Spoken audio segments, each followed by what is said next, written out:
René Froger stond jarenlang bekend als een van de grootste stemmen van de Nederlandse muziekindustrie. Een man die zowel glamoureus podia als de harten van miljoenen wist te veroveren. Hij leek het allemaal te hebben. Ruim, een solide carrière, een liefdevolle familie en vooral een huwelijk dat in de ogen van het publiek haast onaantastbaar leek. De media noemden hem regelmatig de man die alles kon dragen met een glimlach. Maar achter die zorgvuldig opgebouwde façade begonnen, heel langzaam, schoren zichtbaar te worden die niemand had zien aankomen. Zelfs René zelf niet. In de wereld van entertainment, waar elke emotie wordt vergroot en elk detail onder een vergrootglas light, is niet zo fragiel als de illusie van perfectie. En voor René zou die illusie plotseling als een kaartenhuis storten, wat zich achter gesloten deuren afspeelde, leek op het eerste gezicht slechts de gebruikelijke spanning van een bekend stel dat voortdurend in de spotlights leeft.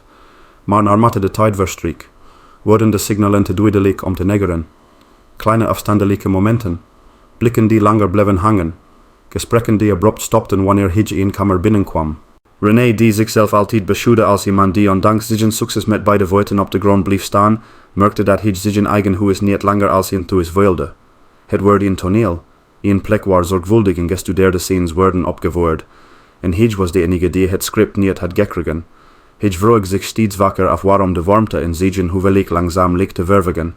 Zijn vrouw, uit zijn rotsen vertrouweling, was veranderd. Niet in deden die meteen duiden op verraad, maar in de subtiele signalen die slechts zichtbaar worden voor iemand die jarenlang van dichtbij heeft liefgehad. Het begon met kleine dingen, telefoontjes die zogenaamd workgerelateerd waren maar altijd in een en der kamer gevoerd worden, berichten die direct werden weggeweg zodra hij een glimp van het scherm probeerde op te vangen. Uitstapjes die niet meer inclusief hem waren maar tot, die het voor mezelf worden bestempeld. René probeerde het te begrijpen, probeerde rationeel te blijven, want als iemand die al tientallen jaren in de scheidingwerper stond, wist hij dat paranoia een slechte raadgever kon zijn. Maar toch bleef dat gevolg nagen. Voor René kwamen de eerste echte Twitchfells tijdens een avond waarin hun familie normaal samenkwam voor een rustige maaltijd. Hij merkte dat zij ongewoon ongemakkelijk was, alsof ze voortdurend op haar telefoon wachtte. Wanneer hij haar iets vroeg, leek ze afwezig, fysiek aanwezig maar mentaal kilometers ver. Zo'n moment bleef in zijn hoofd hangen, veel langer dan hij wilde toegeven. Hij probeerde het weg te lachen, zoals hij vaak deed, maar in een lage onrust begon te groeien. In zijn carrière had hij geleerd om perfectie te leveren. Elke noot moest kloppen, elke performance moest vlekkeloos zijn, maar nu wilde het alsof de harmonie in zijn eigen leven vals begon te klinken. En dat voor een muzikant is het pigeonlijkste geluid dat er bestaat. De fans zagen er natuurlijk niets van. Tijdens optredens bleef René dezelfde charismatische man die iedereen kende, met open armen, brede glimlach, krachtige stem, maar achter de schermen begon hij steeds meer achterdochtige gedachten te hebben waarvan hij wist dat ze hem konden breken als ze uit werkelijkheid zouden worden. Toch durfde hij die gedachten niet hardop uit te spreken, alsof het benoemen van de angst haar meteen tot realiteit zou maken. René probeerde zich op zijn werk te storten, hij bracht langere uren door in de studio, nam extra interviews aan en vulde zijn agenda met optredens in binnen- en buitenland. Hij dacht, of hoopte, dat als hij maar genoeg afstand nam, de spanning vanzelf zou verdwijnen. Maar elke keer dat hij thuis kwam en haar weer zag glippen in gedachten die hij niet kon bereiken, wilde hij hoe die afstand alleen maar groter werd. Zijn vrienden merkten het op. Een van hen vroeg voorzichtig: "Gaat het wel, René? Je ligt ergens anders?" René schrok van die opmerking. Hij had gedacht dat hij zijn emoties nog goed verborgen hield, dat hij sterk genoeg was om zijn persoonlijke onrust niet te laten blikken. Maar misschien, realiseerde hij zich, was het al veel langer zichtbaar dan hij dacht. Misschien had iedereen het al eerder gezien, behalve hijzelf. Toch was hij niet klaar om de waarheid onder ogen te zien. Niet omdat hij naïef was, maar omdat hij wist dat zodra hij dat deed, zijn hele wereld zou kunnen veranderen. En dat vooruitzicht wilde als een koude hand die langzaam om zijn hart klemde. De sfeer in huis wordt gecompliceerder. Het wordt een spel van beliefdheden, stille irritaties en ontwijkende blikken. Het soort atmosfeer dat ontstaat wanneer er dingen onuitgesproken blijven die eigenlijk uitgesproken zouden moeten worden. René merkte dat hij steeds wakker alleen aan zijn koekentafel zat, starren naar een lege stoel waar zij ooit met hem had gezeten, lachend pratend aanwezig. Nu was alles anders. Het absoluut keerpunt kwam op een middag die ogenschijnlijk onschuldig begon. René had onverwacht een afspraak eerder afgerond en besloot naar huis te gaan om haar te verrassen. Hij had bloemen meegenomen, iets wat hij vroeger wakker deed, maar waarmee hij in de loop der jaren was gestopt omdat hun leven te hectisch was geworden. Misschien, hoopte hij. Zo dit hen weer dichter bij elkaar brengen. Toen hij de deur opende, verwachtte hij haar te horen rommelen in de koeken of telefoneren zoals ze vaak deed. Maar het huis was stil, te stil. Hij legde de bloemen op tafel en liep naar de woonkamer. Daar zag hij iets dat hem zo achtervolgen. Een beeld dat zich in zijn geheugen zou branden als een pigeonlijke waarheid. Zijn vrouw zat op de bank, maar ze zat niet alleen. Ze zat dicht bij iemand die René niet direct herkende. Een man, iemand die ook pigeonlijk vertrouwd was met de ruimte. Iemand die niet geschrokken op weerde toen René binnenkwam zoals een bezoeker zou doen die ergens niet hoorde te zien. Het was de manier waarop zij hem aankeek die René diep raakte.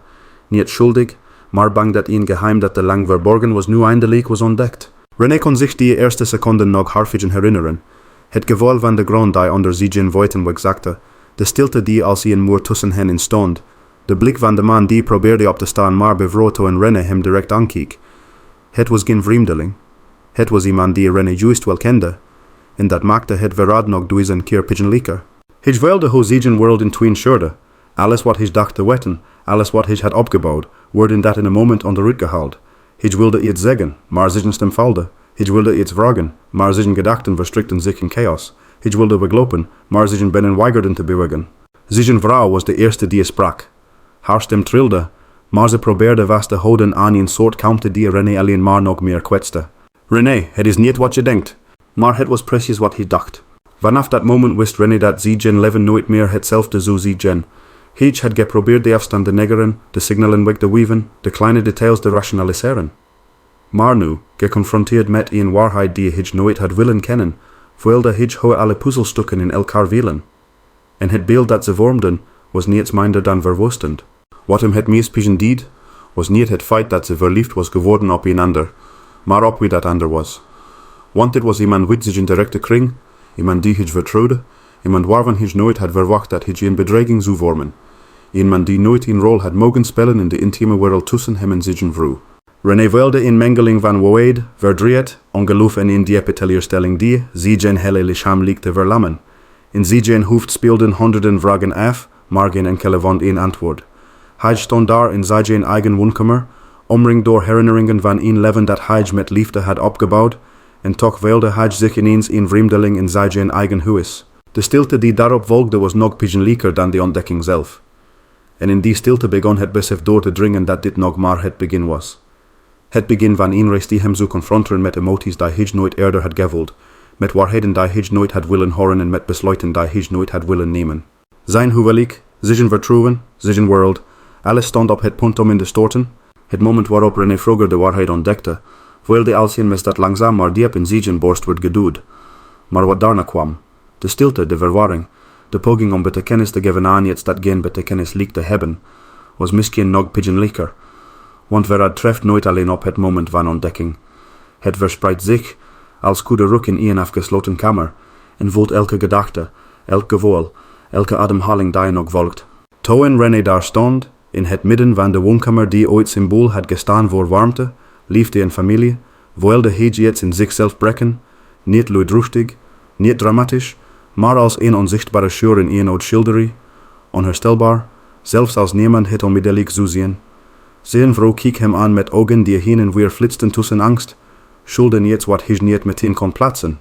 De man naast haar, de man die hij kende, iemand uit hun innerlijke kring, stond op alsof hij wilde uitleggen, verdedigen, rechtvaardigen, maar voor de eerste keer in zijn leven wilde René geen uitleg. Hij wilde alleen antwoorden die de pijn konden verzachten, maar tegelijk wist hij dat zulke antwoorden niet bestonden. Hoe lang al? Dat waren de eerste woorden die uit zijn mond kwamen. Geen schreeuw, geen verwijt, slechts een rauwe, gebroken vraag. Zijn stem klonk voor hemzelf vreemd, alsof hij iemand anders hoorde praten. Zijn vrouw aarzelde een moment te lang. 1 seconde die voelde als een eeuwigheid. En soms is 1 seconde genoeg om te beseffen dat de waarheid erger is dan je ooit had gevreesd. René, het was nooit de bedoeling dat... Hij hief een hand op, niet om haar te stoppen, maar omdat hij bang was dat hij anders zou instorten. Hij wilde dit niet horen, en toch moest hij het horen. Hij moest weten wie hij was geworden in het leven van de vrouw die hij had liefgehad, vereerd en beschermd. De man, lieten we hem voorlopig ex-noemen, want René kon zijn naam niet over zijn lippen krijgen, probeerde een stap naar voren te zetten, maar René keek hem aan met een blik die hem meteen deed bevriezen.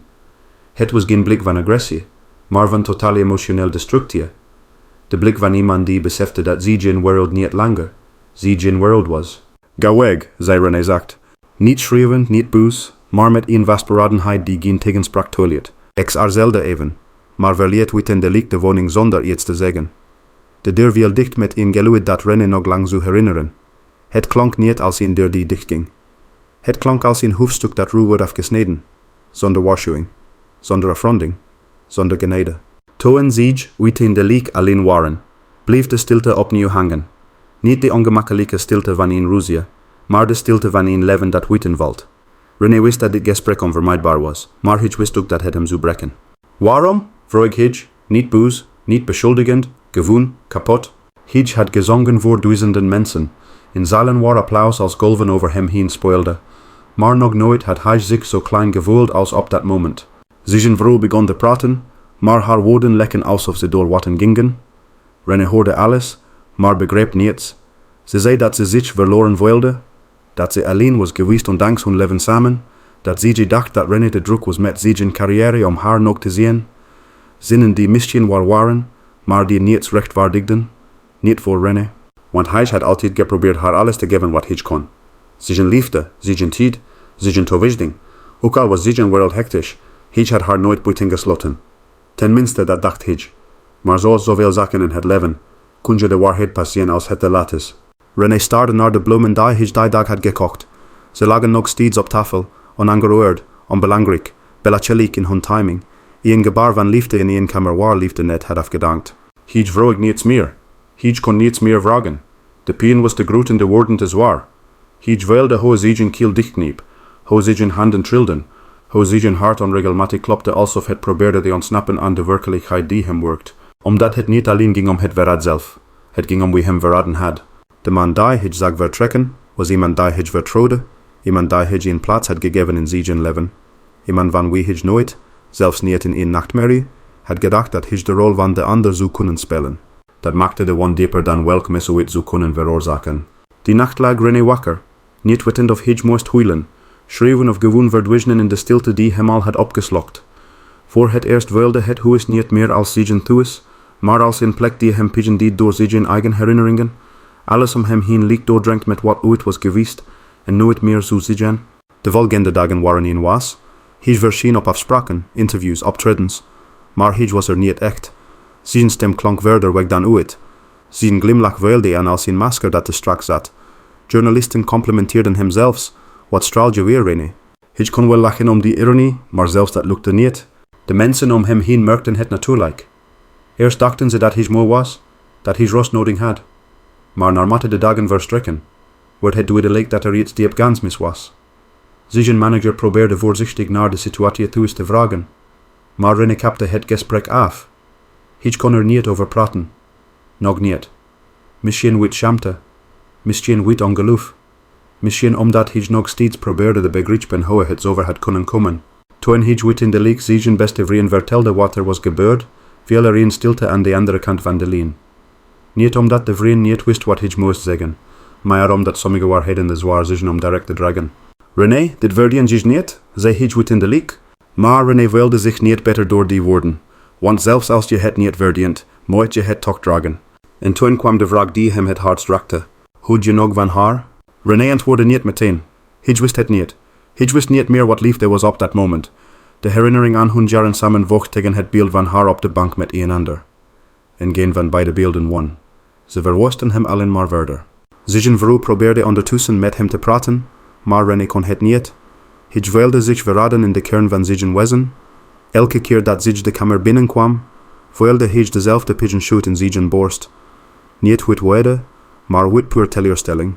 Teleurstelling in haar, in hemzelf, in het leven dat ze samen hadden gebouwd en waarvan hij dacht dat het solide was. Maar het was slechts glas geweest en glas kan breken. Langzaam begon René na te denken over de toekomst. Niet omdat hij dat wilde, maar omdat de toekomst nu een onvermijdelijke realiteit was. Hij vroeg zich af of hij deze pigeon ooit zou kunnen verwerken, of hij haar ooit zou kunnen vergeven, of hij ooit opnieuw zou kunnen vertrouwen. Hij wist het niet, en misschien was dat nog erger dan de waarheid zelf, want verraad stopt niet op het moment dat het wordt ontdekt. Het blijft leven, het nestelt zich in je gedachten. Het vormt je opnieuw, vaak op manieren die je niet herkent en nooit hebt gewild. René begon te beseffen dat dit geen fasse was, geen tijdelijke discussie, geen misverstand. Het was een bruik, een klap die zijn leven in twee delen had gesneden, voor de ontdekking, en erna. En in dat nieuwe leven, het leven erna, moest hij opnieuw leren ademhalen, opnieuw leren vertrouwen, opnieuw leren leven. Maar één ding wist hij al, niet zo ooit meer hetzelfde zijn. De weken na de onthulling waren voor René Froger in schaduw van zijn vroegere leven. Hij bewoog zich nog steeds door de wereld, maar het wilde alsof hij slechts een figurant was in een film die ooit van hem was geweest. Alles om hem heen herinnerde hem aan het huwelijk dat hij zo zorgvuldig had opgebouwd. Een huwelijk waarvan hij dacht dat het onverwoestbaar was, maar dat nu als stof door zijn vingers glipte. Zijn vrouw probeerde in het begin nog met hem te praten, maar René wilde dat elke poging haar woorden leger maakte. Hij hoorde wel wat ze zei, maar de inhoud raakte hem niet meer. Want wanneer vertrouwen is gebroken, verdwijnen woorden als water dat op een hete steen valt. Ze verdampen nog voor ze enige betekenis kunnen krijgen. De dagen worden wekken, en de wekken worden stille maanden waarin René vocht met een pigeon die hij geen naam kon geven. Het was niet alleen verdriet, niet uitsluitend woede, maar een mengeling van beide die hem soms midden in de nacht deed wakker schrikken. Hij kon de stilte van het huis niet verdragen, een stilte die ooit harmonie vertegenwoordigde, maar nu aanvoelde als een grafkuil waarin zijn dromen werden begraven. Het was in deze periode dat de media begonnen te speculeren. Entertainmentkanalen merkten op dat René minder straalde, dat hij optredens had afgezegd, dat zij geen interviews korter waren en minder passievel. Fans vroegen zich af of hij ziek was, of hij oververmoeid was, of hij misschien aan het nadenken was over zijn pensioen. Niemand kon vermoeden dat zijn hart brak op een manier die geen camera ooit volledig kon vastleggen. Zijn dierbaarste vrienden probeerden hem te ondersteunen. Sommigen namen hem mee op wandelingen, anderen kwamen onaangekondigd langs met eten, maar René wilde zich slechts dieper in zichzelf zakken. Hij kon de warmte van anderen niet toestaan, omdat hij bang was dat elke vorm van nabijheid zijn wonden opnieuw zou openrijten. Je hoeft dit niet alleen te dragen, zei een vriend. René glimlachte zwak, maar diep van binnen wist hij dat sommige lasten simpelweg te zwaar zijn om te delen. Op een avond, waarin de regen zachtjes tegen de ramen tikte, nam zijn vrouw opnieuw het woord. Haar gezicht toonde sporen van slappeloze nachten. Ze was niet langer defensief, niet langer bezig haar keuze te rechtvaardigen. Ze keek hem aan alsof ze oprecht begreep hoe diep de schade ging. René, ik wil dat je weet dat het nooit mijn bedoeling was je pijn te doen. René stond bij het raam, zijn rug naar haar toe. Hij keek niet om, maar dat heb je wel gedaan, antwoordde hij. Zijn stem was kalm, maar achter die kalmte schuilde een oceaan van verdriet. Ze liep naar hem toe, voorzichtig, alsof ze bang was dat hij elk moment kon breken. Kun je me ooit vergeven? René sloot zijn ogen. Hij wilde het antwoord kennen. Hij wilde het zelfs kunnen geven. Maar de waarheid was donkerder dan hij had gehoopt. Misschien, zei hij zacht, maar vergeven betekent niet dat alles terug kan naar hoe het was. Dat was het moment waarop zij begreep dat hun huwelijk, zelfs als het niet officieel voorbij was, nooit meer hetzelfde zou worden. Ze liet haar handen langs haar lichaam zakken en nam langzaam afstand. Niet omdat ze hem niet lief had, maar omdat ze wist dat liefde alleen niet voldoende is om een gebroken fundament te herstellen. De dagen daarna bracht René door met het maken van beslissingen waarvan hij nooit had gedacht dat hij die ooit zou moeten nemen. Scheiding, een woord dat altijd weer van zijn gedachten had gestaan, begon nu als een realistische optie te klinken. Niet omdat hij geen liefde meer wilde, maar omdat het te veel pigeon deed om in dezelfde realiteit te blijven die hem voortdurend herinnerde aan het verraad. Zijn vrouw stelde wetende leek voor hij de leek bij haar zus te gaan wonen. René knikte slechts. Hij had geen energie meer om te discussiëren, geen kracht meer om te vechten. Hij keek door hoe ze haar spullen pakte, zorgvuldig, bijna plechtig. Toen ze bij de deur stond, keek ze hem nog een keer aan, met tranen die langs haar wangen gleden. Ik hou nog steeds van je, fluisterde ze. René antwoordde niet. Hij kon het niet. De woorden van liefde wilden liggen in een huis waar de liefde al gestorven was. Toen de deur achter haar dichtviel, wilde René een leegte die zelfs de ruimte om hem heen leek te absorberen. Hij liep door de kamers, door de herinneringen, door de echo's van wat in zijn leven was geweest. Overal zag hij fragmenten van het verleden, foto's aan de muur, souvenirs van reizen, brieven die ze ooit in beter tijden aan hem had geschreven. Alles wilde nu als stille getuigen van een verhaal dat zijn einde had bereikt. In de daaropvolgende weken probeerde René opnieuw grip te krijgen op zijn leven. Hij ging weer naar repetities, gaf interviews en verscheen op televisie, maar zelfs het publiek merkte een verandering. Zijn stem was nog steeds krachtig, maar de warmte, de spontaniteit, de lichtheid, ze leken allemaal te zijn verdwijnen. Zelfs wanneer hij lachte, Zeggen mensen dat het niet zijn echte glimlach was, maar een perfect goed geworden imitatie. Diep van binnen bleef René zichzelf afvragen, was er iets dat hij had kunnen doen om dit te voorkomen? Hij speelde elke herinnering opnieuw af in zijn hoofd. Elke ruzie, elke stilte, elk moment waarop hij misschien te druk was geweest. Hij wilde de voeten vinden, ze begrijpen, ze analyseren. Maar de waarheid was dat geen enkele analyse het verraad kon verminderen, want het probleem lag niet in het verleden. Het probleem lag in de keuze die CJ had gemaakt. Het tragische aan verraad is dat het nooit slechts zijn hart breekt. Het vernietigt ook de identiteit van degene die wordt verraden. René voelde zich niet alleen ongeliefd, maar ook mislukt. Alsof hij had gefaald als echtgenoot, als man, als mens. Het maakte hem onzeker op manieren die hij nooit eerder had gevoeld. En toen, op een dag die begon als elke andere, kreeg hij het telefoontje dat alles definitief zou veranderen. Zijn vrouw wilde hem spreken. Niet ergens in huis, niet telefonisch, maar op een neutrale plek. In een café waar ze vroeger samenkwamen. René aarzelde, maar stemde uit in de leek toe. Toen hij arriveerde, zag hij haar zitten bij het raam. Ze zag er nerveus uit, maar er was ook een bepaalde vastberadenheid in haar blik die hij niet kon plaatsen. Hij ging tegenover haar zitten en wachtte. René, ik moet je iets vertellen, begon ze. Hij wilde hoe zijn hart zich samenkneep. Het gaat over hem, vervolgde ze. René keek op. We hebben geen contact meer? Ze slikte. Ik heb het beëindigd. René wist niet wat hij moest willen. Opluchting, woede, verdriet. Zijn emoties waren zo vermengd dat hij alleen maar kon knikken. Maar dat verandert niets aan wat er is gebeurd, zei ze vervolgens. En voor het eerst sinds de broek zag René oprecht de spijt in haar ogen. Niet de spijt van iemand die ontdekt was, maar de spijt van iemand die zelf heeft ingezien dat ze iets onvergefliks heeft gedaan. Ik weet dat ik je heb gebroken, fluisterde ze. En misschien verdien ik je vergeving nooit. Maar ik wil dat je weet dat ik elke dag aan je denk. Aan wat we hadden. Aan wat ik heb vernietigd. René keek naar haar en wilde een mengsel van begrip en afscheid. Ik hou nog van je, zei hij. Maar ik weet niet of liefde genoeg is om dit te hellen. Ze knikte alsof ze dat antwoord al had verwacht. Misschien niet, antwoordde ze. Maar wat ik wel weet is dat je man verdient die je nooit laat terugvallen aan jezelf. En dat was het moment waarop René besefte dat hun verhaal hier eindigde. Niet met schreeuwen, niet met verwoesten, niet met verdriet dat nog uitgesproken moest worden, maar met twee mensen die eindelijk erkenden dat hun wegen uit elkaar gingen. Toen hij het café verliet, wilde hij voor het eerst in lange tijd geen scherpe pigeon, maar in rustig, druivig soort afsluiting, alsof hij eindelijk had geaccepteerd dat sommige hoofdstukken niet geschreven zijn om een gelukkig einde te hebben. René keerde terug naar zijn muziek, maar zelfs zijn muziek klonk anders, dieper, volledig doordrenkt van de ervaringen die hem hadden getekend, van zagen het, hoorden het, wilden het. Zijn liedjes kregen een nieuwe dimensie, alsof hij door de pigeon heen een nieuwe waarheid had gevonden. Maar achter die artistieke hergeboorte bleef de tragedie van zijn privéleven hem volgen. Want het weten van een huwelijk, vooral een huwelijk waarin hij zoveel van zichzelf had gegeven, is geen gebeurtenis. Het is een levenslang litteken. Een litteken dat hem eraan herinnerde dat liefde, hoe groot ook, kwetsbaar blijft wanneer vertrouwen wordt verbroken. En zo eindigde het verhaal van René Froger niet met een explosie van drama, maar met een stille, bittere waarheid. Soms is het meest tragische einde het einde dat je nooit hebt zien aankomen. Het einde dat in stilte binnenkomt en alles verandert. Het verhaal van René Froger eindigt niet met woede verwoesten, maar met een stille, pigeonlijke waarheid die ons allemaal herinnert aan de kwetsbaarheid van de liefde. Zijn reis door verdriet, verraden herstel laat zien hoe diep een mens kan vallen, en hoe moeilijk het is om opnieuw op te staan wanneer het hart breekt. René verloor niet alleen zijn huwelijk, maar ook een deel van zichzelf.